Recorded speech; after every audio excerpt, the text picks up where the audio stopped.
Hey there, this is Martin from Zadas Gaming and wanted to bring a Hustle Castle video, which is all about clan territories and have a couple of fights with some of the clan bosses that have now been summoned. So in the previous video, I did quickly go through clan territories. It was still quite new, so didn't know too much about it. Still very new, but there's been a little bit more developments on it that I understand a bit more now, which is good. So here we have our clan territory, should I say? And in the center we have the town hall, and we've already upgraded this one to level 2. And once we level it up to level 3, then it's going to unlock all of these additional benefits. So the first thing that we did was leveled this up to level 2. Then what we did was went after the Hunter's Neighborhood. And the reason behind that was because we wanted the Hunter's Neighborhood so that we could gather scrolls so that we can summon the boss and obviously also get additional attacks. As you can see, we've already spent some souls to get extra attacks. It's very, very cheap. Can't remember how much it is, but it's quite cheap to buy scrolls, to buy attacks.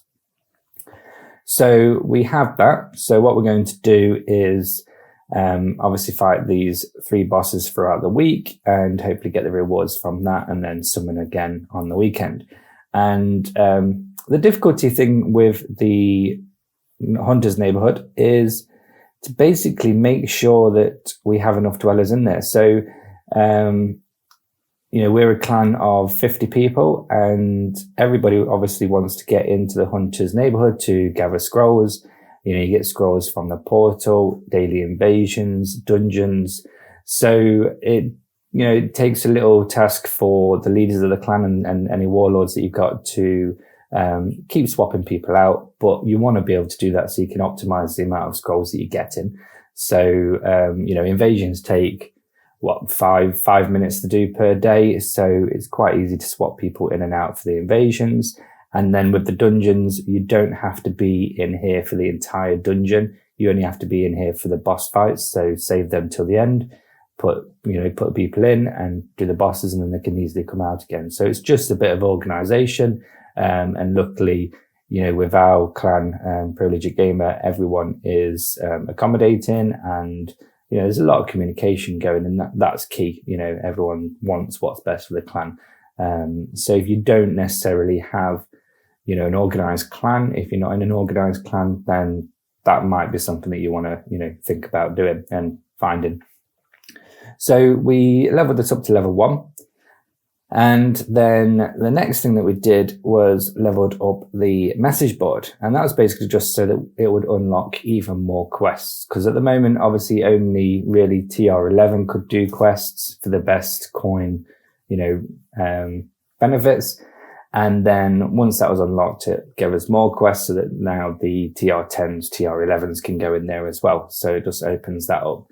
I would say that the more you upgrade this, the more quests that will become available, but that's not necessarily efficient for your coins to begin with. You might want to put this to level 2 or 3. But the amount of coins that, TR8s, TR7s get is quite small, to be fair. I think for me, it's like 800 coins. So 800 coins. So it's not, when you've got people that can be bringing in 12,000 coins, it makes no sense really for me to be in there doing quests. So what our probably next upgrade would be, I believe, would be a town hall, get that up to level 3, because then that's going to unlock all of these, which are going to be good for obviously clan wars. And then we can upgrade the Hunter's Neighborhood again so that we can basically get more people in here and get fighting. So that's it really. It's quite simple. Let's go do some of the bosses. Now I've not changed my squad.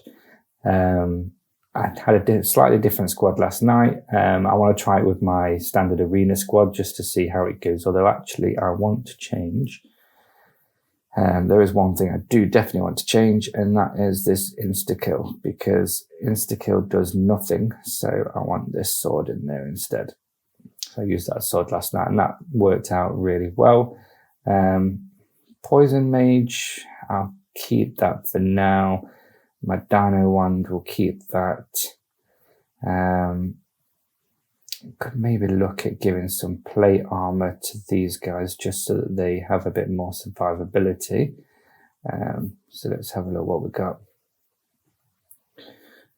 What level is he? 56? I don't know what we can give him. Okay, you could have that. Won't add the rune, but that doesn't matter. We're not too fussed about that. Rune's not going to, make a huge difference. And this one lose a bit of damage and a bit of health. Reducing spell power, I don't think that'll make any difference for this boss. So let's have a look what we've got for him. Health is up, armor's up, damage. Let's have a look. So the damage is bound to go down into, but let's have a look at the armor. Goes down quite a bit, but survivability is obviously better. So 566, and so let's go for that one. So we'll just equip that one for now, and we will go in a fight. So these obviously bosses do use quite a lot of apples, so just bear that in mind. You might end up using quite a lot of chests. I suppose it'll depend on once the 4 days are up, we can see, obviously what benefit that's had. So then we just hit attack. As you can see, some of them might be grayed out. That means that somebody is already attacking that one. So let's go for this one. And that's good. Let's go. So the idea is to try and get as many lives down as possible. The more lives you get down, the better. So we're not doing too bad. So what's that? That's 2. Now we're going to start struggling now. People are dying. He's got, this Terrence got quite good survivability because of the sword, to be fair, and it self-heals, but I think that's it. So we got, I believe, 2 or 3, and we got some coins from that, so not too bad. The downside now is I have to wait for them to heal before I can hit the next boss, which is a pain, but it is what it is. So what's that done? So we basically have, you can look here and you can see a list of attack lists, so you can see how many health people have done. Where's my 2? But I've done more than that because that's, I don't know if that includes what I did earlier, so that might change soon. So you can obviously see that the higher powered TR11s are going to do a lot more. I'm going to add the wrong one actually. There we go. The TR11s and TR10s are going to do a lot more. So there we go, 5. That's not bad. Which is understandable because they've got more squad power. So really, anyone below TR11 is still vital for clan territories to be successful. You're still there, fighting, getting the levels down, getting the scrolls from invasions and portals, eventually doing some of the quests. And, once all these get unlocked as well, they're going to need dwellers in there to help support and help them grow. So, even if you're in a clan and you're quite a low throne room and you feel that you're not adding, necessarily doing as much as you'd like, don't worry, clan territories are still very new. So once more stuff is unlocked, you're going to be even more vital. It's as simple as that. My plan for this really, is to build up my squad. I'm going to start focusing on getting my gold up and getting my gems.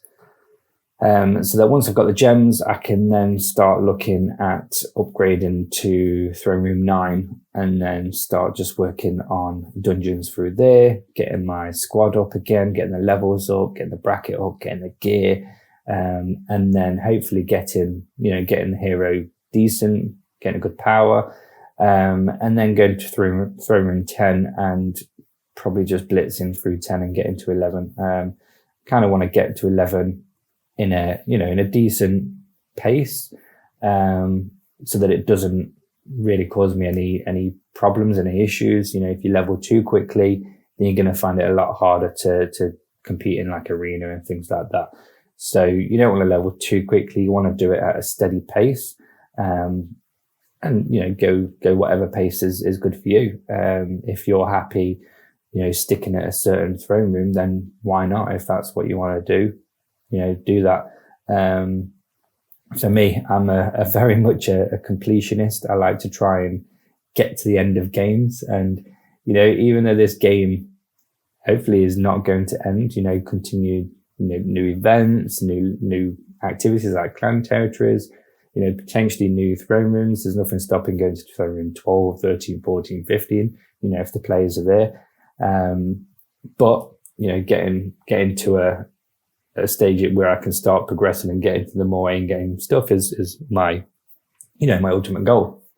So how we're doing for heals. So I think we're done now. So let's go have a bash at one of the other ones. So the one that I've had a fight with before, he's probably he's the easier of the three. So that was Sporezilla. So this is the easier of the three, from room 8 one, I believe. And then you got Papa Troll, and then you have Pumbaa. So Pumbaa for me was the hardest. That was the hardest one for me. So we'll see. I think it was anyway. So we'll see how we go with this one. So let's go and attack. And don't forget, this is the first time that these clan bosses have been summoned. So there's a lot of testing, see what works, what doesn't work, things like that. So, it's all testing. So with this one, you probably want something more like with a bit of splash damage, so it damages all those around it as well. But we'll see. We're not doing great there. Don't know if we got any. No, that was terrible. Rubbish. So I might have to change the squad a bit. Last night I had a different squad. I changed it, so I had a res mage instead of my poison mage, I believe, which I think would make more sense, just because poison, it's all about survivability, and if you're dying quickly, then you're not got this, you haven't got the survivability, and the point of a poison mage is to die as quickly as possible. So we might want to change that up for the next fight. So let's have a quick look at what we could change that up to. So let's give it some tank armor.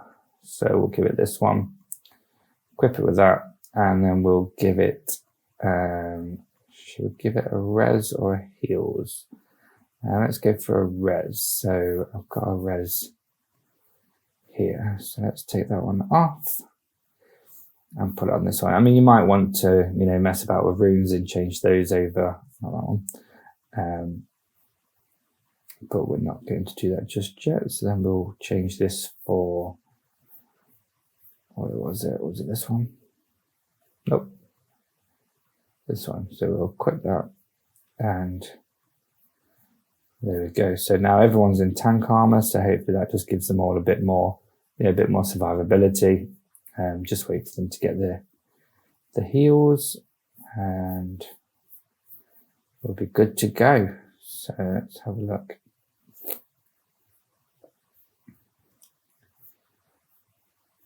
It's a shame we can't speed the healing up. Obviously they've all got global healing because of the premium that we've got. One thing, obviously Shrum's now gone. He's gone now. Bye-bye Shrum, bye-bye event. The next thing potentially is the donkey.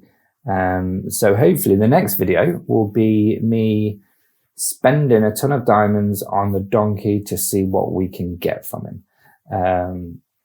There's obviously the Black Friday coming up, so I expect there's going to be, hopefully, touch wood, some decent donkey rewards. It'd be amazing. I don't think it's going to happen, but it'd be amazing if there's some of the previous artifacts there. I'd love the Phoenix egg. That seems to get me most of the time.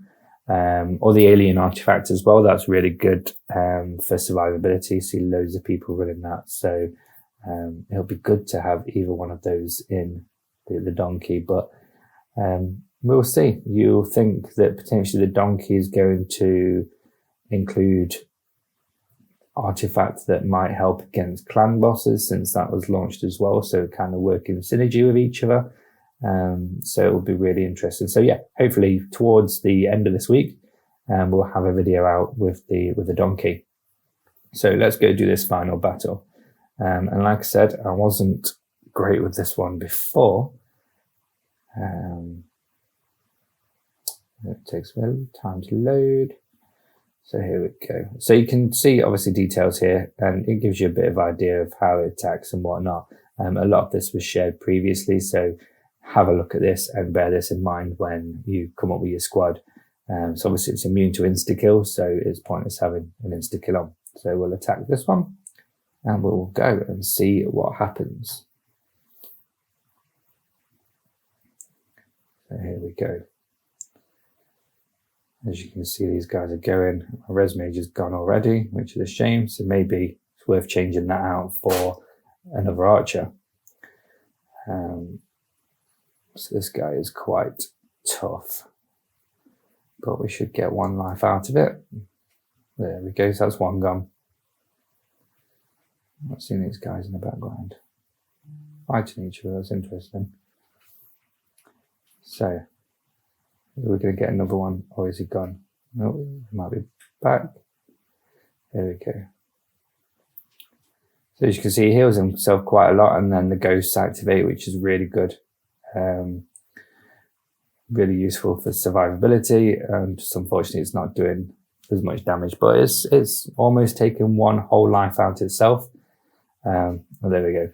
So yeah, not bad. Merely one full life on its own, so can't complain at the survivability of that. So there we go. There's the 3 clan bosses. Hopefully, you found this video useful. If there's any questions you've got on clan territories, clan bosses, let me know. More than happy to answer anything. If there's something I don't know, I will find out for you and discuss it in the next video. So until the next time, bye for now.